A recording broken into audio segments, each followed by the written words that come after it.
Hello everyone.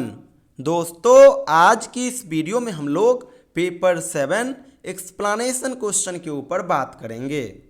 दोस्तों, paper 7 के अंदर टोटल 4 एक्सप्लेनेशन के सवाल पूछे जाते हैं, जिनमें से एक क्वेश्चन होता है पोएम सेक्शन से, एक क्वेश्चन होता है एस्से सेक्शन से, एक क्वेश्चन होता है शॉर्ट स्टोरी सेक्शन से और एक क्वेश्चन होता है नॉवेल सेक्शन से।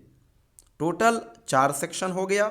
चारों सेक्शन से एक एक क्वेश्चन यानी 4 क्वेश्चन हो गया और हर एक क्वेश्चन 8-8 मार्क्स करके होते हैं। तो इस प्रकार से 32 मार्क्स का ये आपका सेक्शन हो जाएगा। इस वीडियो के माध्यम से मैं आपको एक्सप्लेनेशन क्वेश्चन का सीक्वेंस बतलाने जा रहा हूं कि कौन सा क्वेश्चन किस सेक्शन से पूछे जाएंगे। तो थोड़ा इसको आप याद करके रखिएगा। कभी कभी ये सीक्वेंस अनफॉलो भी किया है पेपर में, लेकिन मैक्सिमम टाइम सेम सीक्वेंस देखने को मिला है और वो सीक्वेंस है PESN, यानी कि पहला क्वेश्चन पोएम सेक्शन से, दूसरा क्वेश्चन एस्से सेक्शन से, तीसरा क्वेश्चन शॉर्ट स्टोरी सेक्शन से and last question novel section से। अभी तक का यही सीक्वेंस रहा है। अगर पिछले 10 साल के पेपर को देखोगे तो बीच में कभी 1 से 2 बार ही ऐसा हुआ है जब ये सीक्वेंस को फॉलो नहीं किया है। अदरवाइज मैक्सिमम टाइम यही सीक्वेंस रहा है। अगर आप पास्ट ईयर में जाते हो वहाँ पे भी आपको यही सीक्वेंस देखने को मिलेगा। पहला क्वेश्चन पोएम से और पहला क्वेश्चन चलिए पहला क्वेश्चन जो है ना, मान के चलिए फिक्स है। ये हमेशा जब 2 बार डाइवर्ट हुआ है फिर भी पहला क्वेश्चन पोएम से ही रहा है। तो पहले क्वेश्चन के लिए आप लोग निश्चिंत हो जाइए, पहला क्वेश्चन पोएम से ही रहेगा। और पोएम के लिए घबराना नहीं है। जो 6 से 7 पोएम मैं आपको सजेस्ट किया हूँ, आप उसी का ओरिजिनल टेक्स्ट पढ़ते रहिए और जो समरी दिया हूँ उससे रिवीजन करते रहिए। जब आप फाइंड आउट कर लोगे कि ये क्वेश्चन इस पोएम का है, फिर स्टार्टिंग का जो कुछ बेसिक है लाइंस वो आप मेंशन करना और फिर उस पोएम का समरी लिख देना, बस हो जाएगा। एक्स्ट्रा कुछ नहीं करना है। 8 मार्क्स का सवाल रहेगा, 5 से 6 मार्क्स इजीली आपको मिल जाएंगे। लास्ट क्वेश्चन यानी चौथा जो क्वेश्चन रहेगा ये आपका रहेगा नॉवेल से, और आपके सिलेबस में एकमात्र नॉवेल है, उसका नाम है द गाइड, जो कि R.K. नारायण जी के द्वारा लिखा गया है और ये काफ़ी फेमस नॉवेल है। यहाँ पे किसी भी प्रकार का कोई इशू नहीं होगा।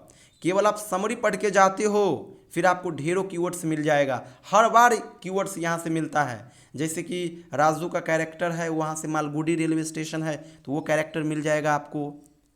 रोजी डांसर थी तो डांसर वाला पोर्शन आपको मिल जाएगा। तो यहाँ पे आपको मैक्सिमम कीवर्ड्स मिल जाएंगे, कोई इशू नहीं है।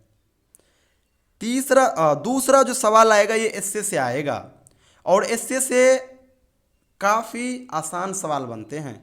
कभी कभी चैप्टर को कवर करता है सवाल, कभी कभी चैप्टर से हटके भी सवाल आ जाता है, क्योंकि ये एस्से है। एजुकेशन से संबंधित किसी का वाक्य ही आपको दे देगा, किसी का कथन आपको दे देगा, कोट्स दे देगा और कहेगा इसको एक्सप्लेन कीजिए। तो मैं कहूँगा कि इस 2 सेक्शन के लिए आप कुछ खास तैयारी मत कीजिएगा, बेसिक अप्रोच के साथ इसका आंसर दीजिएगा। काफ़ी आसान सवाल इसका होता है। वैसे अगर आप चैप्टर पूछोगे तो मैं कहूँगा इससे के लिए आप लोग education for new India, secret of work, science humanities and religion एंड एक महात्मा गांधी का है इंडियन सिविलाइजेशन एंड कल्चर, उसको कर लीजिएगा। वैसे सवाल जो भी रहेंगे एजुकेशन से ही संबंधित रहेंगे, ये मैं आपको अभी क्लियर कर दे रहा हूँ। वैसे जब आपका पेपर होगा तो आप खुद पाओगे भी। शॉर्ट स्टोरी में भी सेम वही फंडा है, कहीं से कोई स्टोरी का लाइन दे देगा। वैसे चैप्टर अगर आप देखना चाहते हो तो चैप्टर देख लीजिएगा जो मैं आपको इंपॉर्टेंट दिया हूँ, जैसे कि कर्मा हो गया, होम कमिंग हो गया, कंपेनियंस हो गया, ब्रदर्स हो गया, तो ये सब हाईलाइटेड है, तो उस सब को देख लीजिएगा, उसका समरी पढ़ के जाइएगा। कीवर्ड्स आपको ढेरों मिल जाएंगे। तो पोएम में कोई खास यहाँ पे इशू है नहीं। वैसे आप लोग काफ़ी कंफ्यूज हो रहे हो। पहला सवाल पोएम से आएगा, पोएम टेक्स्ट को पढ़िए, बार बार पढ़िए, जो मैं समरी दिया हूँ उसका रिवीजन कीजिए। नॉवेल में कोई इशू नहीं है, फिक्स है, एक मात्र चैप्टर है और वहीं से सवाल आना है। तो एक बार आप लोग इसी सीक्वेंस के अकॉर्डिंग पेपर को दीजिएगा, वैसे हाँ, एक चीज़ थोड़ा क्लियर कर दूं, कभी कभी डाइवर्ट ये सीक्वेंस हो जाता है, तो थोड़ा अलर्ट रहिएगा। पहले एलिमिनेट कर लीजिएगा कुछ क्वेश्चन को कि पहला क्वेश्चन पोएम से है कि नहीं, लास्ट क्वेश्चन नॉवेल से है कि नहीं। अगर 2 क्वेश्चन का सीक्वेंस मिल जाए फिर निश्चिंत होकर के इसी सीक्वेंस को फॉलो कीजिएगा। बाद बाकी यहाँ पे कोई खास इशू होने वाला नहीं है। तो दोस्तों, आप सभी स्टूडेंट्स बढ़िया से तैयारी करके जाइए, एग्जाम हॉल में बैठिए, आप लोग काफ़ी बेहतर करोगे। Thank you so much.